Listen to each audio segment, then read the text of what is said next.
Hi, this is Steve Brandt, recording this video from the Route 66 Spirit of America Museum in Stroud, Oklahoma. It's Sunday, February 9th, and this is a companion video for the launch of the A Wiser Way Forward essay series I'll be publishing on the museum's website and then republishing on Substack. A wiser way forward, because sometimes it's appropriate to have an option based on the most likely scenario of bad times, which actually opens up a wonderful opportunity. My mentor in the world of systems thinking, Dr. Russell Ackoff, once ran a workshop for the folks at Bell Telephone, in which he asked them to imagine that the existing telephone system throughout America had been destroyed. Of course, it had not, but what imagining that it had been destroyed did was it freed up the people in the workshop to think about what they wanted to build without being constrained by the past. And that was a key lesson that Russ sought to teach, which is the importance of planning for the future based on what we really want and what we are really capable of doing without feeling limited by what exists. So this process was called idealized design. What is our ideal? What would we really have if we could have anything we want based on the capabilities of modern technology today and the expectations for what technology will make possible in the future? I mention this because we are in a crisis which I trace back to actually the beginning of America, when President George Washington, upon leaving office, warned against the creation of separate political parties. There are no political parties mentioned in the Constitution, and George Washington was president before political parties became a critically relevant part of America's political machinery, or America's civil life, you might say, civic life, excuse me. And despite George Washington warning in his farewell address against the creation of political parties were created.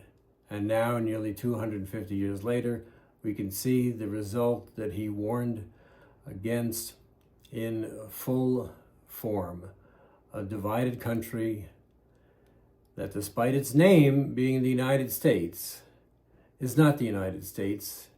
And if we keep using the system we have today, we'll never be a United States.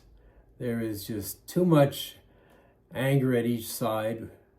Whether you believe that anger is justified or not, it exists. Compromise is a dirty word since I believe back in the 1990s, when Newt Gingrich began talking in such terms. But again, this is not about one political party against another. It's about the concept of having separate political parties and what they have done to the potential for America to move forward and fulfill its actual potential, that envisioned by the Founding Fathers, which was all are created equal and all have the God-given right to pursue life, liberty, and happiness. So what do you do when you are constrained by a system that by its very nature pulls us apart, separates us? You imagine that system no longer existing, and you think of what you can build instead. That's what these essays are going to be about, And I will start by telling you that it's possible to build a new system. The founding fathers did that 250 years ago. Sure, it was a violent transition or transformation, but it occurred. And today, transformations can happen digitally without shots being fired. They can happen in the world of intelligence, in the world of emotional maturity, following Einstein's prescription that the significant problems we face cannot be solved using the same thinking that created them. There is new thinking out there. And when I mentioned Russ Ackoff and the world of systems thinking, that is the new thinking, systems thinking rather than analytical thinking. Solving problems by looking at the whole system in which those problems exist, rather than looking at the problems as separate broken parts that if we somehow fix them will make everything okay. When parts break, they break because of forces acting outside of them. And those forces from outside will continue to break the parts over and over again unless we do something about them.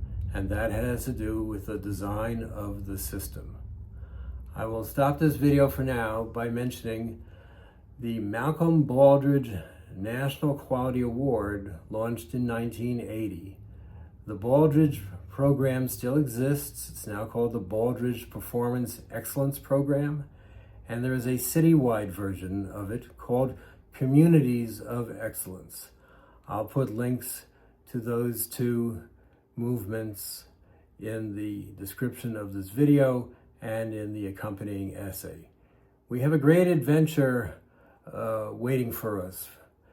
It's not just fighting against the bad people, it's designing a new system that makes the mindset, the worldview of these bad people obsolete.